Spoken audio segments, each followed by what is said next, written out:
સમાચાર દાહોદથી, જ્યાં સંજેલી પંથકમાં ગાજવીજ સાથે ધોધમાર વરસાદ પડ્યો। ભારે વરસાદથી પ્રતાપપુરાની ચિબોટા નદીમાં પૂરની સ્થિતિ સર્જાઈ છે। નદી પરના કોઝવે પર પાણી ફરી વળ્યા। પાણીના પ્રચંડ પ્રવાહથી કોઝવે પર વિશાળ ગાબડું પડ્યું છે। ભારે વરસાદથી કોઝવેની વચ્ચેનો જ ભાગ ધરાશાયી થઈ ગયો છે અને આ કોઝવે હવે જોખમી સાબિત થઈ શકે છે। સંજેલીથી પ્રતાપપુરાને જોડતો આ માર્ગ હાલમાં બંધ કરવામાં આવ્યો છે। આ દ્રશ્યો જુઓ।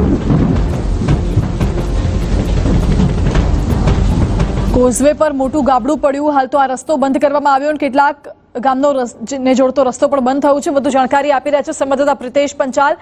પ્રિતેશ, દાહોદમાં આ એક કોઝવે ધરાશાયી થયો હોય, કોઝવે પર ગાબડું પડ્યું હોય તેના દ્રશ્યો જોવા મળી રહ્યા છે। કયા કયા ગામ સંપર્ક વિહોણા થયા છે? જી, વહેલી સવારથી જે દાહોદ જિલ્લાની અંદર અવિરત વરસાદ ચાલુ છે। હાલ પણ વરસાદ ચાલુ છે। સંજેલી પંથકની વાત કરીએ તો સંજેલી પંથકની અંદર હિરોળા અને આ જે આપ જોઈ શકો છો ચિબોલા નદી ઉપર જે બ્રિજ બનાવવામાં આવ્યો છે તે જે કોઝવે ઉપર અચાનક ભારે વરસાદના કારણે પાણી આવી પડતા જે બ્રિજ પર મોટું ગાબડું પડવા પામ્યું હતું, જેના કારણે જે વાહન વ્યવહાર છે તે બંધ કરવામાં આવી રહ્યો છે। હાલ તો સંજેલીથી પ્રતાપપુર જતો માર્ગ બંધ છે। હિરોળાથી જે કહી શકાય કે હિરોળાને ગામની અંદર જોડતો જે ફળિયાને જોડતા માર્ગ પણ બંધ છે। હાલ અવિરત વરસાદ પડી રહ્યો છે ત્યારે અનેક જગ્યાએ આવી સમસ્યાઓનો સામનો કરવો પડી રહ્યો છે। વધુમાં હજી પણ આ જયારે કોઝવે ઉપર એ ખાડો પડ્યો છે ત્યારે હજી સુધી તંત્ર ત્યાં કોઈ પણ જાતનું પહોંચી નથી, જેના કારણે લોકો પોતે ત્યાં જાય અને કોઈ મોટો ઘટના બને તો તેના જવાબદાર કોણ હોઈ શકે તે અનેક સવાલો ઉઠી રહ્યા છે। કારણ કે જે ગામને જોડતા રસ્તા બંધ થઈ ગયા છે। અત્યારે ત્યાં એક રસ્તો જે છે તેનો આખું કોઝવે જ ધોવાઈ ગયો છે, બીજા રસ્તા જે કોઝવે છે તેના ઉપર મોટો ગાબડું પડ્યું છે, પરંતુ ક્યાંક ને ક્યાંક તંત્ર નિંદ્રાહીનમાં હોય તેવું લાગી રહ્યું છે। જી પ્રિતેશ, આભાર આપનો। ચોક્કસ કોઝવે પર એટલું મોટું ગાબડું પડ્યું છે કે આખો માર્ગ બંધ થઈ ગયો છે અને કેટલાક ગામને અવરજવર કરવાનો જે રોડ હતો એ રોડ જ હાલ તો બંધ થઈ ગયો છે, પરંતુ હજુ પણ તંત્ર નિંદ્રાધીન હોય તેવું લાગે છે।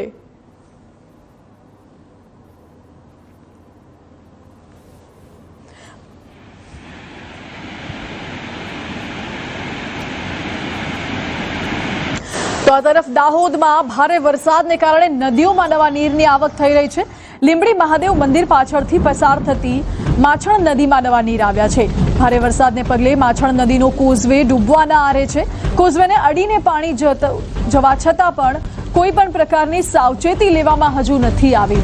વહીવટી તંત્ર અને પોલીસ તંત્ર દ્વારા કોઈ પણ સાવચેતીના પગલાં ભરવામાં નથી આવ્યા। આ દ્રશ્યો જુઓ, જ્યાં નદી કોઝવેને અડીને પસાર થાય છે છતાં પણ કોઝવે હજુ ચાલુ જ છે। વાહન ચાલકો માટે કોઈ જ પ્રકારની સાવચેતી નથી। ના કોઝવે બંધ કરવામાં આવ્યો છે, ના બેરિકેટિંગ, ના કોઈ સિક્યોરિટી ત્યાં ઉપસ્થિત છે। જો કોઈ દુર્ઘટના સર્જાશે તો જવાબદાર કોણ તે સવાલ ઉઠી રહ્યા છે।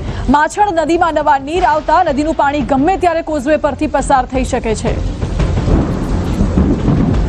તો દાહોદ જિલ્લામાં સાર્વત્રિક વરસાદી માહોલ છે અને આ વચ્ચે દાહોદનું ઐતિહાસિક છાપ તળાવ ઓવરફ્લો થયું, જેના દ્રશ્યો સામે આવ્યા। તળાવમાં નવા નીરની આવક થતા તળાવ ઓવરફ્લો થયું છે। ધોધમાર વરસાદને પગલે તળાવ ઓવરફ્લો થયું। ચોતરફ લીલોતરી છવાઈ ગઈ છે। તળાવ ઓવરફ્લો થતા નયનરમ્ય દ્રશ્યો સામે આવ્યા છે। આ ઐતિહાસિક છાપ તળાવ છે જો ઓવરફ્લો થયું।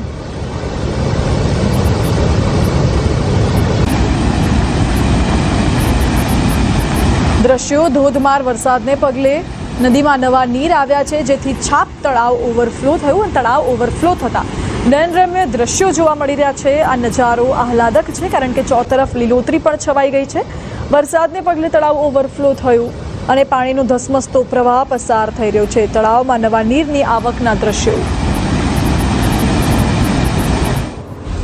તો સમાચાર